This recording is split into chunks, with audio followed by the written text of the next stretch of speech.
भगवान राम, हनुमान, रावण, बाली और कुंभकर्ण जैसे बड़े योद्धाओं से भरी हुई है। लेकिन रामायण में एक योद्धा इन सबसे ज्यादा शक्तिशाली था।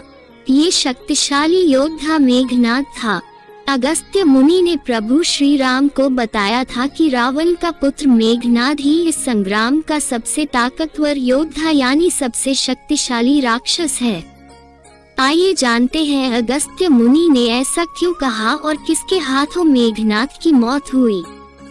ऋषि विश्वाश्रवा ने ऋषि भारद्वाज की पुत्री इलाविदा से विवाह किया था, जिनसे कुबेर का जन्म हुआ। विश्वाश्रवा की दूसरी पत्नी कैशी से रावण, कुंभकर्ण, विभीषण और शूर्पणखा पैदा हुई थी। मंदोदरी से रावण को जो पुत्र मिले उनके नाम है मेघनाद, महोदर, प्रहस्त, विरूपाक्ष भी कमवीर। कहते हैं कि धन्यमालिनी से अतिक्या और त्रिशिरार नामक 2 पुत्र जन्मे, जबकि तीसरी पत्नी के प्रहस्था, नरांतका और देवतानका नामक पुत्र थे। मेघनाद रावण और मंदोदरी का सबसे ज्येष्ठ पुत्र था। क्योंकि रावण एक बहुत बड़ा ज्योतिष भी था, जिसे एक ऐसा पुत्र चाहिए था जो कि महाबलशाली और महाप्रतापी हो, इसलिए उसने सभी ग्रहों को अपने पुत्र की जन्म कुंडली के 11वें लाभ स्थान पर रख दिया।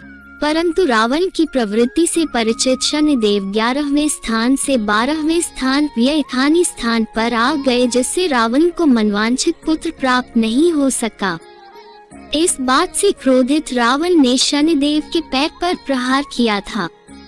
वाल्मीकि द्वारा रचित रामायण के अनुसार जब मेघनाद का जन्म हुआ तो वह सामान्य शिशुओं की तरह रोया नहीं था, बल्कि उसके मुंह से बिजली की कड़कने की आवाज सुनाई दी थी। यही कारण था कि रावण ने अपने इस पुत्र का नाम मेघनाद रखा। मेघनाद की पत्नी का नाम सुलोचना और पुत्र का नाम अक्षय कुमार था। हनुमान जी ने अक्षय कुमार का अशोक वाटिका में वध कर दिया था। कहते हैं कि इसकी एक और पत्नी थी जिसका नाम नागकन्या था, जो पाताल के राजा शेषनाग की पुत्री थी। मेघनाद अपने पिता की तरह स्वर्ग विजयी था। उसने इंद्र को पराजित कर दिया था। इंद्र को परास्त करने के कारण ही ब्रह्मा जी ने इसका नाम इंद्रजीत रखा था। मेघनाद का मूल नाम घननाद था, लेकिन इंद्र को हराने के बाद उसे इंद्रजीत, वासवजीत, शक्रजीत इंद्र कहा गया। बंधक इंद्र को छुड़ाने के लिए जब ब्रह्मा ने आज्ञा दी तो मेघनाद ने इंद्र को बंधन मुक्त कर दिया था।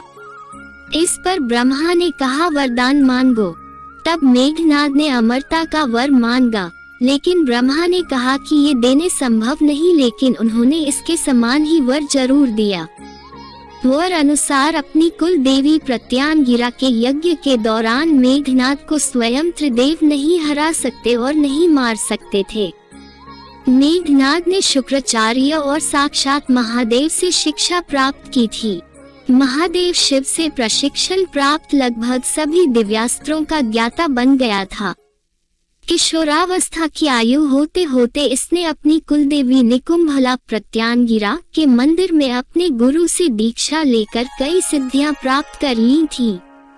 जब मेघनाद युवा अवस्था में पहुंचा तो उसने कठिन तपस्या के बल पर संसार के 3 सबसे घातक अस्त्र ब्रह्मास्त्र, पाशुपतास्त्र और वैष्णव अस्त्र प्राप्त कर लिए थे। आदिकाल से अब तक यही एकमात्र ऐसा योद्धा है जिसे अतिमहारथी की उपाधि दी गई है। इसका नाम उन योद्धाओं में लिया जाता है जो ब्रह्मांड अस्त्र, वैष्णव अस्त्र तथा पाशुपात अस्त्र के धारक कहे जाते हैं। इसने अपने गुरु शुक्राचार्य के सानिध्य में रहकर तथा त्रिदेवों द्वारा कई अस्त्र शस्त्र एकत्र किए थे। स्वर्ग में देवताओं को हराकर उनके अस्त्र शस्त्र पर भी अधिकार कर लिया था। मेघनाद पितृभक्त पुत्र था। उसे यह पता था कि राम स्वयं भगवान है, फिर भी उसने पिता का साथ नहीं छोड़ा। जब उसकी माँ मंदोदरी ने उसे यह कहा कि इंसान मुक्ति की तरफ अकेले जाता है, तब उसने कहा कि पिता को ठुकरा कर अगर मुझे मोक्ष या स्वर्ग भी मिले तो मैं ठुकरा दूंगा। अपने विशिष्ट रथ पर अत्यधिक निर्भरता, अगस्त्य द्वारा बनाए गए कुछ नए दिव्यास्त्रों जैसे सूर्यास्त्र, इंद्रास्त्र आदि से अनभिज्ञता जो उसकी पराजय और मृत्यु का कारण बनी। कुंभकर्ण के वध के बाद मेघनाद युद्ध में उतरा। पहले दिन के युद्ध में उसने सुग्रीव की पूरी सेना को हिला डाला। राम और लक्ष्मण भी उसकी मायावी शक्ति के सामने बेबस हो चले थे, क्योंकि उसने अपनी कुलदेवी का यज्ञ प्रारंभ करके ही युद्ध घोष किया था, जिसके प्रभाव से उसका रथ अदृश्य हो जाता था। मौका पाकर उसने राम और लक्ष्मण पर नागपाश का प्रयोग किया और दोनों को मूर्छित कर दिया। नागपाश से मूर्छित व्यक्ति अगले दिन का सूरज नहीं देख सकता था। तब हनुमान जी तुरंत गरुड़ भगवान के पास गए और उन्हें लेकर आए। गरुड़ को देख नाग भयभीत हो गए तथा उन्होंने राम तथा लक्ष्मण को मुक्त कर दिया तथा उनकी मूर्छा टूटी। अगले दिन मेघनाद ने अपने शक्ति बाण से लक्ष्मण जी मूर्छित कर दिया। तब लक्ष्मण के प्राण को बचाने के लिए हनुमान जी लंका से सुशेल वैद्य को उठा लाए। वैद्य ने हनुमान को उपाय बताते हुए संजीवनी बूटी लाने के लिए कहा। उस संजीवनी बूटी से ही लक्ष्मण की मूर्छा टूटी। तीसरे दिन विभीषण के कहने पर लक्ष्मण वहां जा पहुंचे जहां मेघनाद कुलदेवी का यज्ञ करवा रहा था। यज्ञ में कुलदेवी की पूजा करते समय हथियार उठने की मनाही थी, परंतु फिर भी वहां रखे यज्ञ पात्रों की सहायता से मेघनाद लक्ष्मण से बचते हुए सकुशल लंका पहुंच गया। चौथे दिन मेघनाद को लक्ष्मण ने वीरगति को प्राप्त कर दिया। इसी युद्ध में लक्ष्मण के घातक बाणों से मेघनाद मारा गया। लक्ष्मण जी ने मेघनाद का सिर उसके शरीर से अलग कर दिया और सिर को प्रभु श्री राम के चरणों में रख दिया। ये कथा हमें रामायण में नहीं मिलती है। ये कथा हमें रामायण से इतर दक्षिण भारत की प्रचलित लोककथा में मिलती है। कहते हैं कि यह किंवदंती है, इसमें सच्चाई नहीं है। रामायण अनुसार प्रभु श्री राम ने मेघनाद का शव अपने दूतों के हाथ रावण के दूतों को सौंप दिया था। श्री राम मेघनाद की मृत्यु की सूचना मेघनाद की पत्नी सुलोचना को देना चाहते थे। उन्होंने मेघनाद की एक भुजा को बाण के द्वारा मेघनाद के महल में पहुंचा दिया। वह भुजा जब मेघनाद की पत्नी सुलोचना ने देखी तो उसे विश्वास नहीं हुआ कि उसके पति की मृत्यु हो चुकी है। तब कटे हाथ ने लिखकर लक्ष्मण का गुणगान किया। रावण को सुलोचना ने मेघनाद का कटा हुआ हाथ दिखाया और अपने पति का सिर मांगा। सुलोचना रावण से बोली कि अब मैं एक पल भी जीवित नहीं रहना चाहती, मैं पति के साथ ही सती होना चाहती हूँ।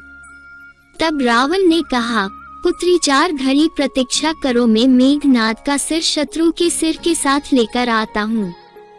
लेकिन सुलोचना को रावण की बात पर विश्वास नहीं हुआ। तब सुलोचना मंदोदरी के पास गई। मंदोदरी ने कहा कि तुम राम के पास जाओ, वह बहुत दयालु हैं। सुलोचना जब राम के पास पहुंची तो उसका परिचय विभीषण ने करवाया। सुलोचना ने राम से कहा, हे राम, मैं आपकी शरण में आई हूँ। मेरे पति का सिर मुझे लौटा दे ताकि मैं सती हो सकूं। राम सुलोचना की दशा देखकर दुखी हो गए।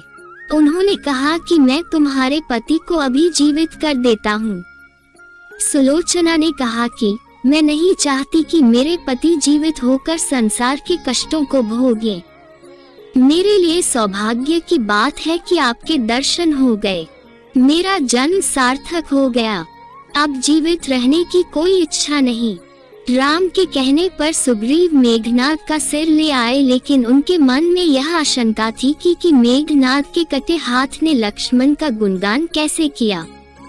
सुग्रीव से रहा नहीं गया और उन्होंने कहा, मैं सुलोचना की बात को तभी सच मानूंगा जब यह नरमुंड हंसेगा।